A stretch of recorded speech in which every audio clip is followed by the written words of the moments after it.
Welcome to Faith Over Breakfast. You are listening to a podcast by Pastor Eric Deepen and Pastor Andy Littleton.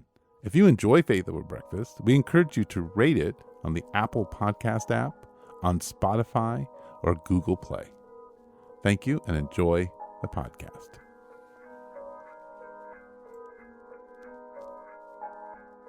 Welcome to Faith Over Breakfast. My name is Eric Deepen, and I am pastor of the Village Church. And across from me is Andy Littleton, pastor of Mission Church. Hello. In Tucson, Arizona. That's where we are. We are in the big Tucson. Got a question from one of our listeners, longtime listener, actually used to be on the podcast with us, Brian, and it was about Lament, and so that's what we spent most of the time on, per usual. We had a couple other thoughts in the beginning, but we really did spend a good amount on this particular question. So if you've ever thought about this, or if you haven't, maybe you're exactly who should listen to this podcast. Definitely. So if you got a question for us, send that to faithoverbreakfast@gmail.com. If you have an article you want us to read and talk about, you could send us that. Say, what do you think about this article? We'd be into that too. Yep. So send us questions. We'll send you a book. We need funding. Oh, yes. To get rubber bands and headphone jacks. Yeah, they're just the little bits of things that are falling apart in the studio that we could use a little budget for. Yeah. There's a tip thing. Is there a reason you started recording before you said that? Yes. Yes. Faith Over Breakfast has a tip spot. Leave a tip. Oh, man. It's really easy. How exciting. Wow. Hit the Cash App. Bam. I can imagine the people are like, whoa, I didn't realize I had this opportunity available to me. $1, $2, $1,000.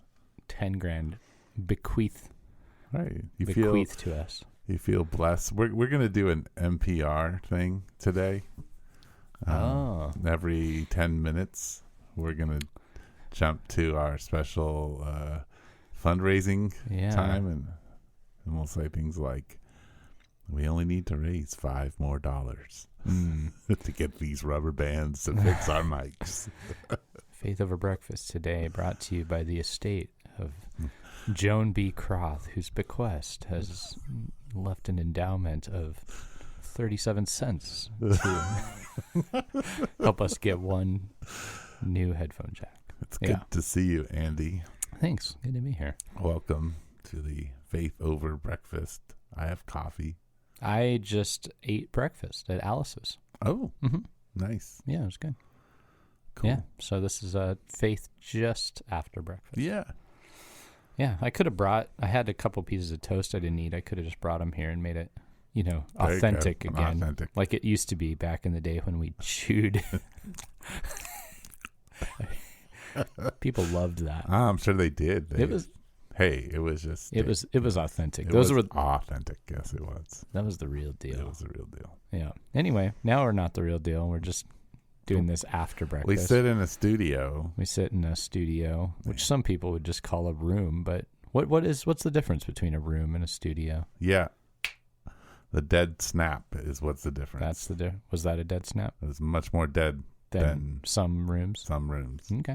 Okay. Well, Brian sent us a question. He did. And I want to preempt the question. Before we talk about Lament, and this may take over the conversation, but it kind of floored me. So I thought I'd throw it at you and we could respond to it. So I watched this little TikTok clip. Yes, I occasionally watch TikTok people. Occasionally. And it's Keanu Reeves. And he's explaining that he was over to dinner. Oops, there's my phone. You're violating the rules. Hey, yours was buzzing all last week. Yeah.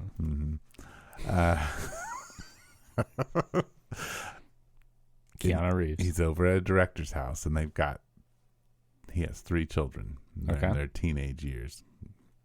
And I think the 13-year-old is a girl.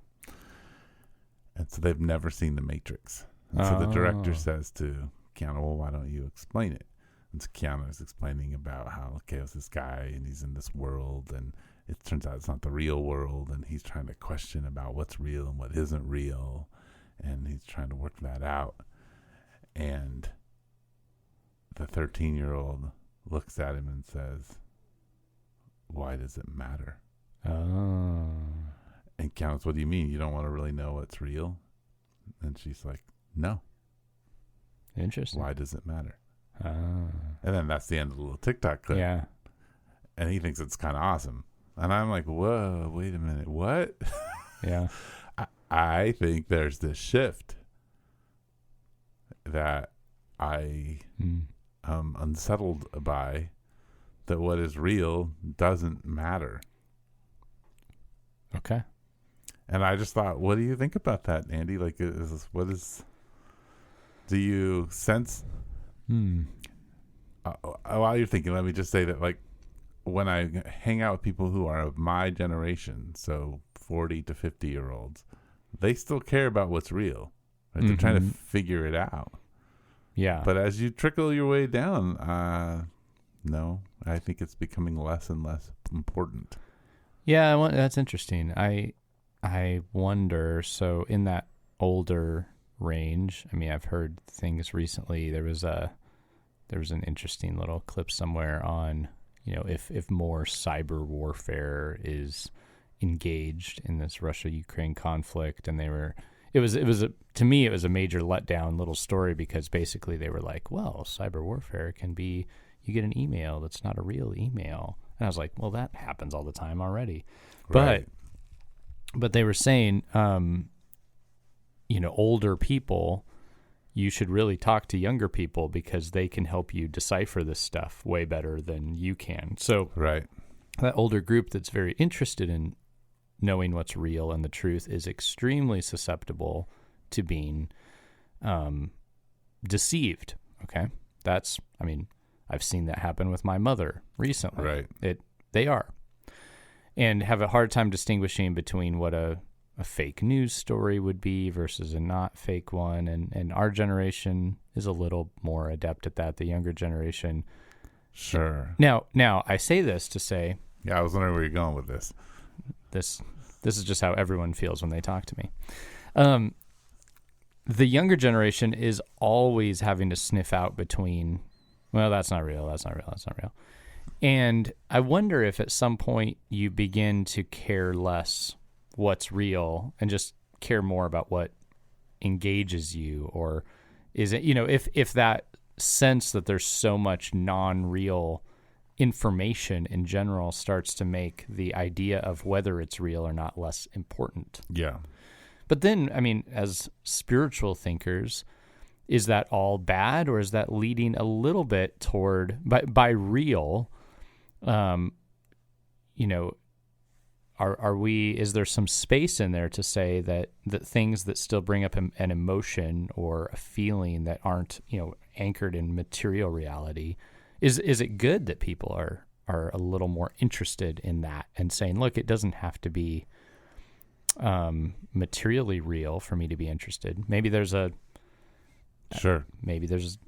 bad side and a good side. Well, yeah, it made me think. I'm wondering if rational atheism is kind of a Gen Xer thing. Yes, and it's not a Gen Z and millennial thing. Right. Certainly there are rational atheists in those spaces, but it's not pervasive in the same way as maybe it is for people in my generation. So that was just interesting to me. And also from a missiological perspective, I thought, yeah, I can see people saying that. I just didn't realize, wow, with that much confidence. It's now an axiom. Whereas I could see people saying, yeah, well, maybe what's real doesn't matter. But this is just somebody going, I don't it care. Doesn't, I don't care. It doesn't matter if it's real or not. Yeah. Yeah. Which is very matrixy at some level. But yeah, it's interesting. Anyway. And then the question would be, define real. Right. Because I would suggest that. Question in the Matrix, yes. But, well, yeah. And Keanu Reeves' daughter. Well, not his daughter, the director's daughter. Director's daughter, sorry. I could see, though she's saying that, what does she mean by real? Materially experienceable real? But I would assume that she's still. Ultimate real versus. Ultimate real. Yeah.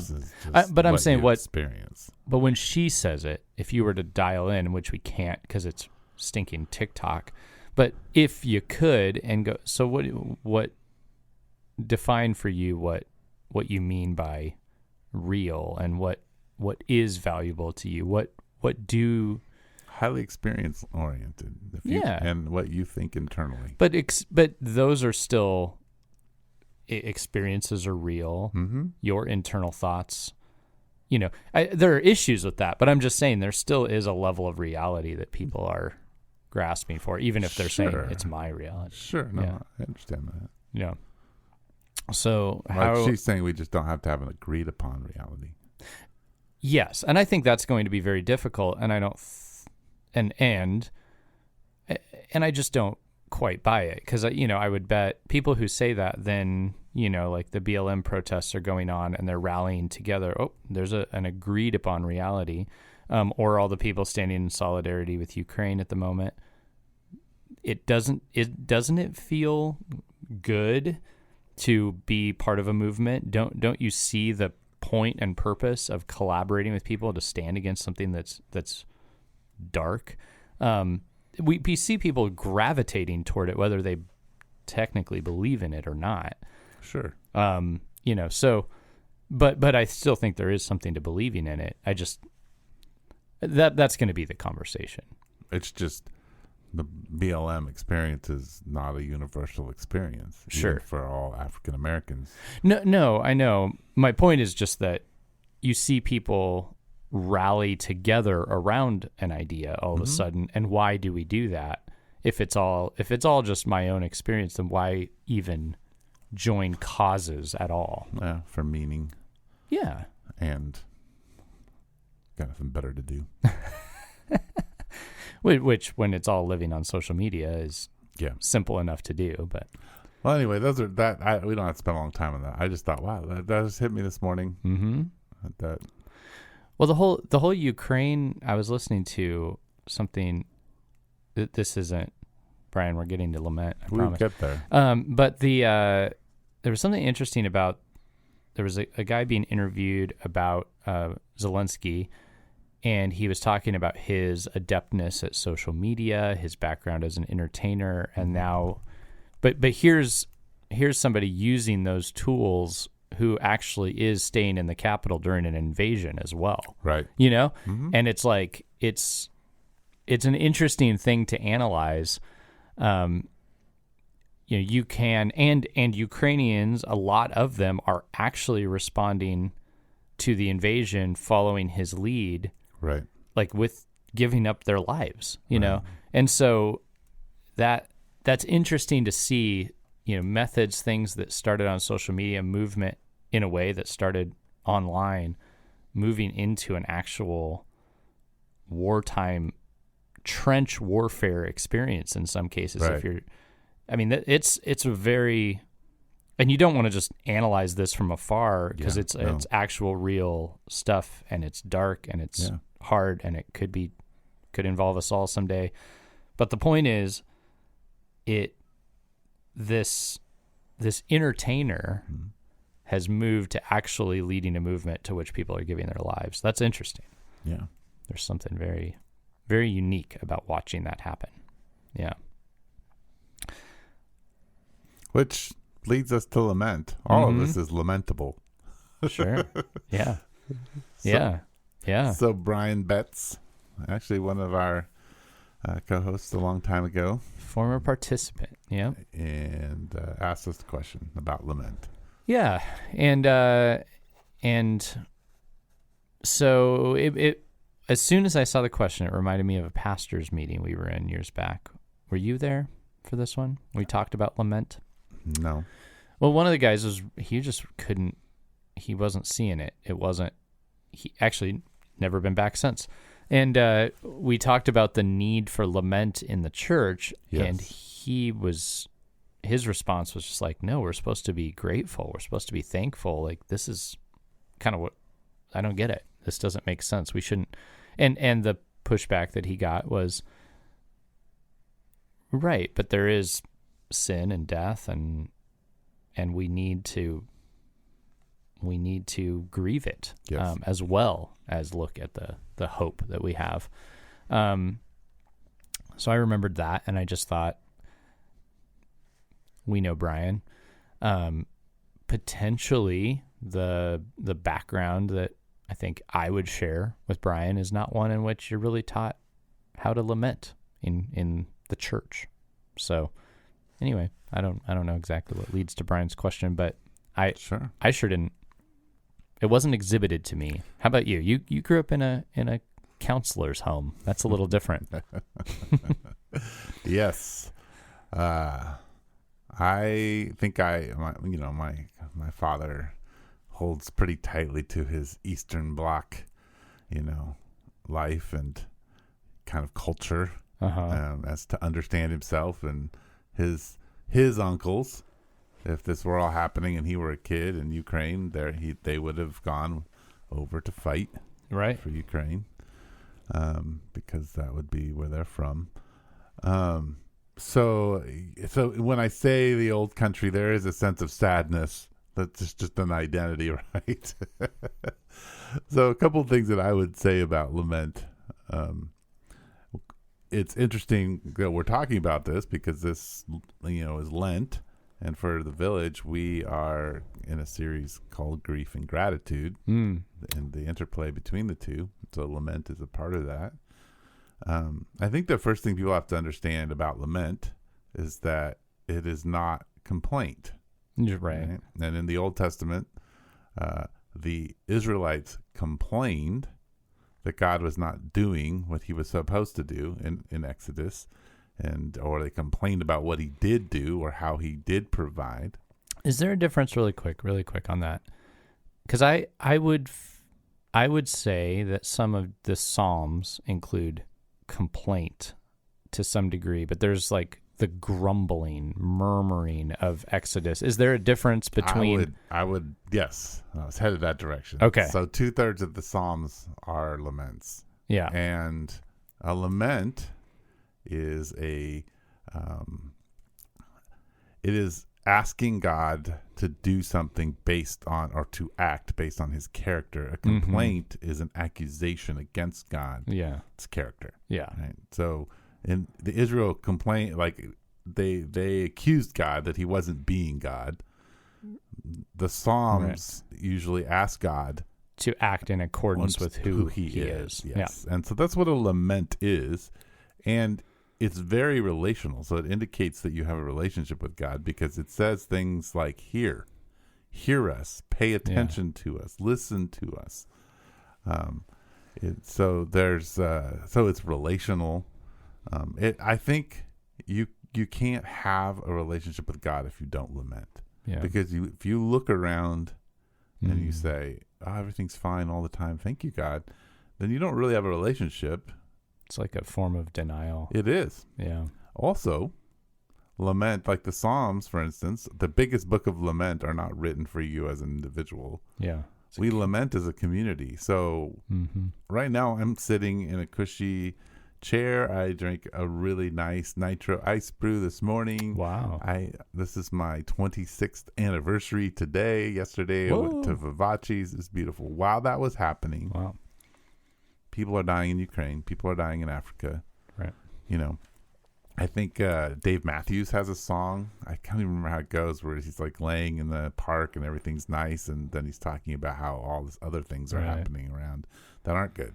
Right. That you can enjoy this sweet moment. And that's what lament is. When we join the community, I am lamenting through the Psalms. Actually, is a good place to do this for Ukraine. And for those who suffer around me, in hopes that when I'm suffering, others are lamenting. So part of lamenting is calling God's attention to suffering, to pain, asking him to act based on who he is, as a just God, as a God of mercy, as a God of compassion.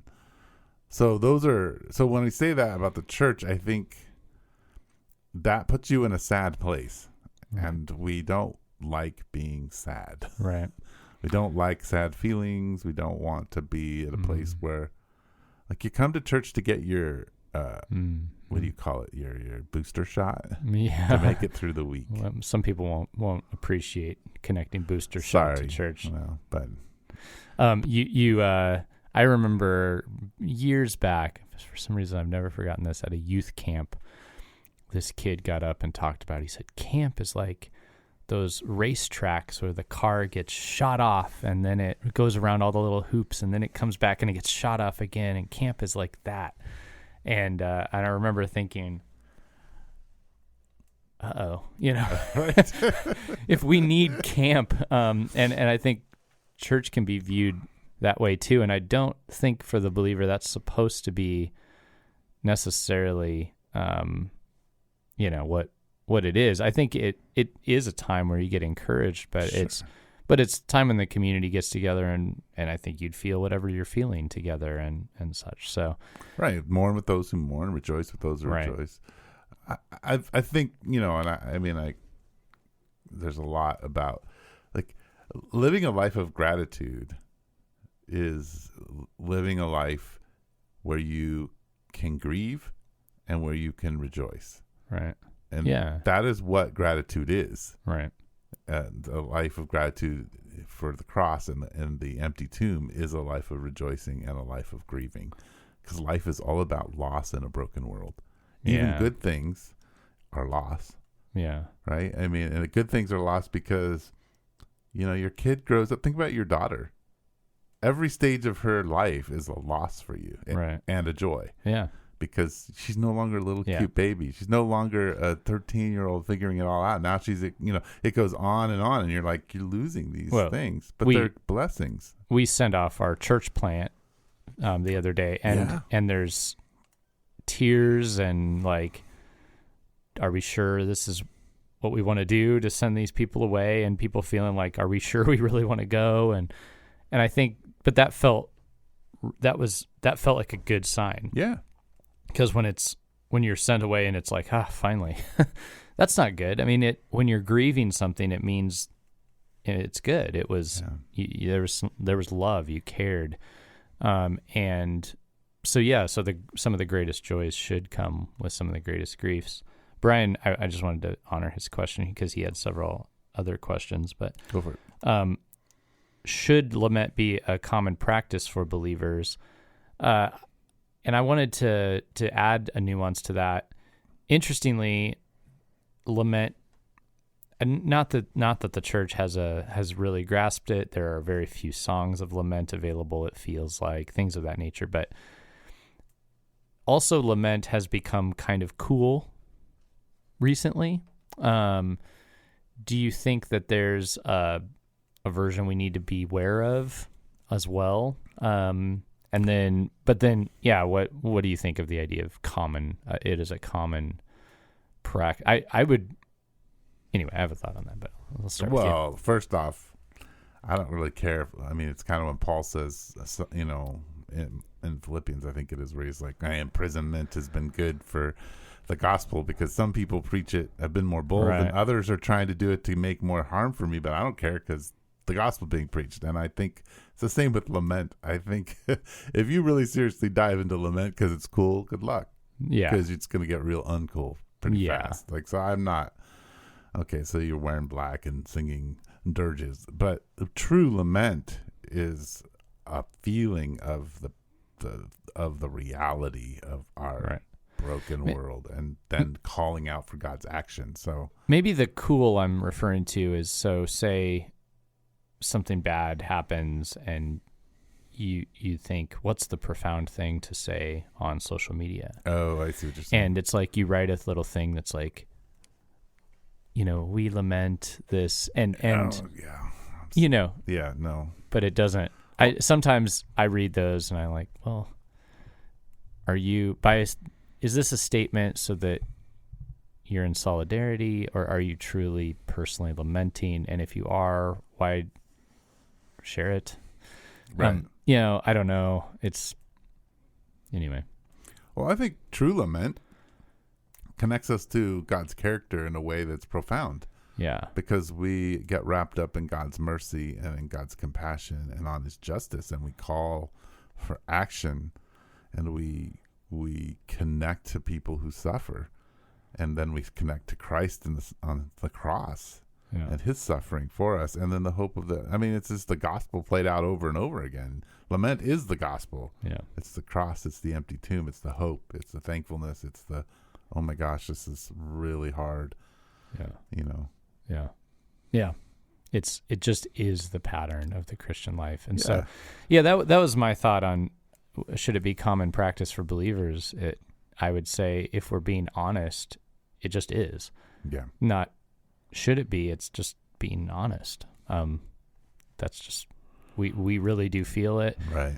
Sometimes I struggle. I come from a little bit of a family of potential complaining. I don't know about you. But that's, I do struggle to know, when am I honestly lamenting a thing and not just shutting it down, and when am I just kind of stating the negatives? It's hard to know. Well, I think part of it is lament for yourself is not a complaint about the way things are. Yeah.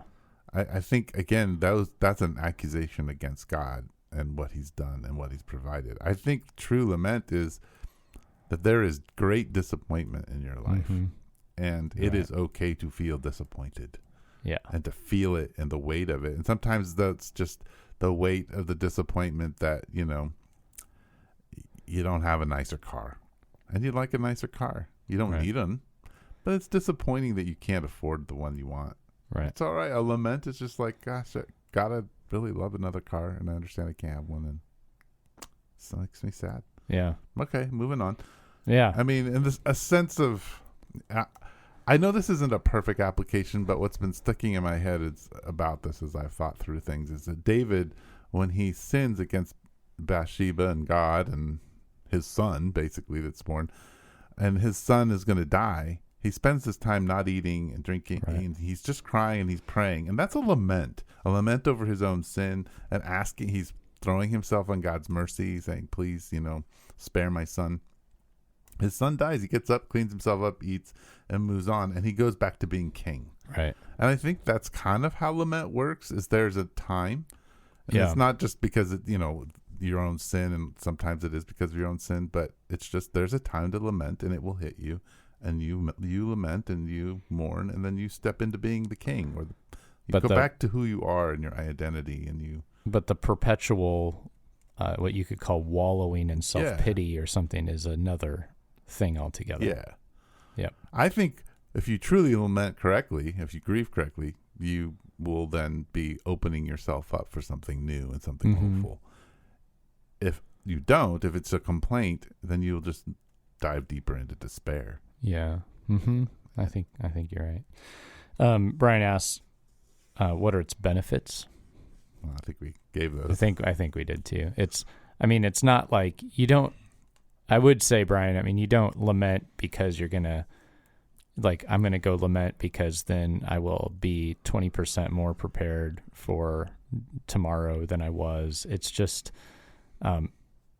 it's just what the soul should do with sin, death, brokenness, pain. Right. It's not so much like a path to a benefit as it is just it's the honest response to brokenness, right? Yeah. What rhythms do you have to facilitate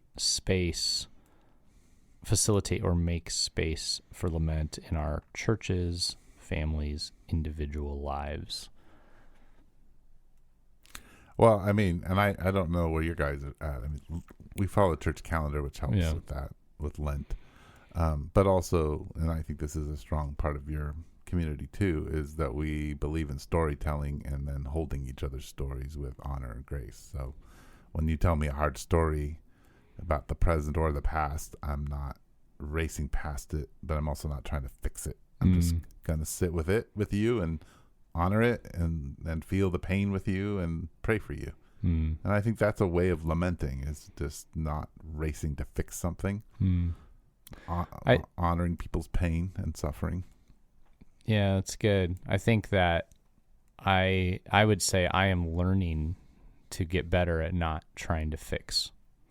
And so, but sometimes you realize people want we all want to be fixed. Yeah. We want a solution. We are solution-oriented people. But I hope that's becoming more true of myself, others in our community, right. Our family. Mm-hmm. Yeah. Well, and honestly, this may be just a whatever, bunny trail. But I have been thinking a long time about Paul, and I love Paul. But Paul, even though he says, follow me as I follow Christ, was not saying live with the type A crazy kind of missional mode that I live in the way that's demonstrated, at least in the New Testament. Yeah. And yet I think a lot of times we kind of impose Paul on all of us in a way and say we all need to be like Paul. And Paul kind of was crazy in the sense of the way he just kept going. That's how he's portrayed. I suspect that's not how it happened because he lived in there was a lot of time between those stories. So it's not interneted and it's not high speed, and so he walks a lot and he has all this space. But the way it's written to us in the modern world, we think, oh, it's boom, boom, boom. Paul's always going here. He's doing this. He's in prison. He's being bitten by a snake. He's doing it. And you're like, whoa, wait, okay, I can't do this. And I think that, I don't know, I think sometimes we forget that. Well, there's a reason that Acts doesn't tell us about his 3 years in Arabia before his ministry began. Right. That's just not how they wrote about history. Yeah, they didn't have that much room. Yeah. They didn't have that much paper, that much room. Our biographies delve deep into the inner thinking and they just chronicled the action. Yeah. And not all the stuff in between. Interestingly too, I just preached through that follow me as I follow Christ passage, and what Paul was referring to actually was just his willingness to lay down his rights for the sake of the gospel. That's what he was referring to. Sure. So he wasn't even saying live life the same way I do. He was just saying in your methodology of how you bring the gospel to others, follow my pattern, which is how I follow Christ, which is that I lay down my rights for the sake of others. Right. Yeah. What helps you get into a mindset of lament? My first thought, Brian, is just I hardly need help. It just bad things happen. Pain comes. I don't know. Is there? But there probably is a way to be more. If lament doesn't come easy to you, right? Right. Well, and I think we live in a culture that's depressive, and so we quickly connect lament to depression. Oh, and this is not the same. Yeah, and I mean, this is an illustration I plan on giving on Sunday, but I think it's helpful. I think you have to think of the person that you most like to be with outside of Jesus, like who's here on earth that you can see, like your favorite person that brings the most joy to you. And when you have that person, like when they come through the door, your experience of like seeing them through the door, and then you have to think at the worst moment of your life, that person walking through. You're not thankful that you're still in the worst moment of your life, but you're thankful that that person is with you in the worst moment of your life. And that's what Jesus does. And so I think nurturing an ability to know that Jesus is with you, that you're not alone, in both the times that are really good and at the times that are really bad, helps you prepare to be present to lament. Is that you're not driven by the joys of the present, the happiness of life or the sadness of life, but you're actually driven by the presence of God with you in those things. And I think that prepares you to be present instead of living in the future or living in the past. I don't know if that makes a lot of sense, but that's kind of what I've been processing. That's good. Brian's last question had to do with practices, and one, I think, Brian, I would just say a practice would be, and this has been alluded to before, but it would be not to move on to the next distraction. That's I think a way to not engage, because sometimes when hard, sad, lamentable things are going on, we want to put our mind on something else or move on to the next thing. Yeah, and it would be to move on. Yeah. Stay present, and by present means like clear the decks. Yeah. And like you said, Eric, not trying to necessarily fix. Yeah. Just to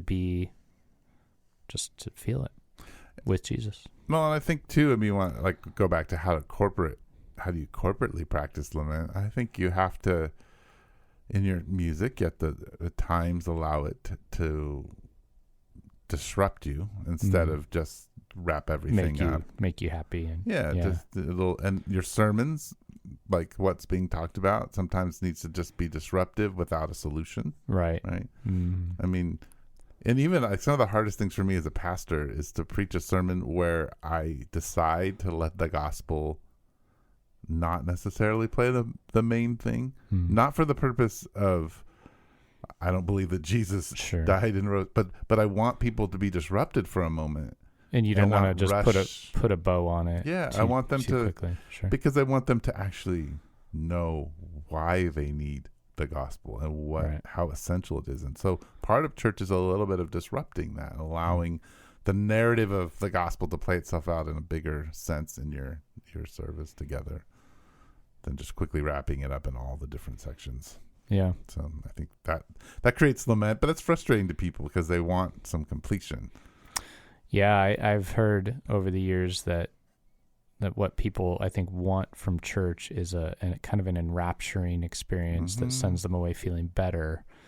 I don't really, that seems like a very modern idea. It is, because if you think of Acts chapter 1, the disciples are like, okay, is this the time? And Jesus doesn't even say, no, it's not the time. He says, that's not for me or you to know. Like, he leaves it so unsatisfying. Like, guys, you got to go out and preach the gospel. I don't know when I'm coming back, and neither will you. Seems like to me, as I've thought about the gospels, all the 3 years or whatever of following Jesus must have been both very invigorating and very disconcerting. Like, there wasn't a whole lot of crystal clarity. Well, could you imagine, just imagine this. Here we are, for some reason, we'll just pick this. Well, actually, better, South America. Somewhere in South America, in Brazil, Jesus is. Yeah. Ukraine's going on. And Jesus is feeding thousands of people, and people are being healed all through. And all his followers in South America are like, why can't you do something about Africa? Why can't you do something about Ukraine? Right. Why are you not doing something? And I can imagine that's where the disciples were. They're like, if you can feed 5,000 people, you can take care of the Roman army. Why are you not doing this? Right. You can fix our situation. Right. And he didn't. Nope. Didn't even touch it. Mm-hmm. Mm-hmm. And I could understand the frustration with that. Oh yeah. And then, but you're like, but why would I go anywhere else? Because it's great being with this guy. Like, he's amazing, and I love who he is and what's happening to me in the process. Yeah. It's crazy. Yep. Yeah. Look at the life of the disciples, though. They didn't just go, wow, all of our problems are fixed. No, they did not. Yeah. Yeah. Well, okay. Thanks, Brian. Good question. It really was a good question. Yep. Thanks for reaching out to us. Hey, any of you can do this, faithoverbreakfast@gmail.com. We'll still send you a book if you want. We got to send a book to your buddy. And he even returned a nice little email to us. Thank you, David. Yeah, absolutely. So anyway, thanks for tuning in. We hope you enjoyed it. Hope it was, gave you something to. If you didn't like it, you can lament. Yeah. There you go. Anyway, thanks for joining us. You've been listening to Faith Over Breakfast with Pastor Eric Siepen and Pastor Andy Littleton. Please share us on Instagram, Twitter, and Facebook. Thank you.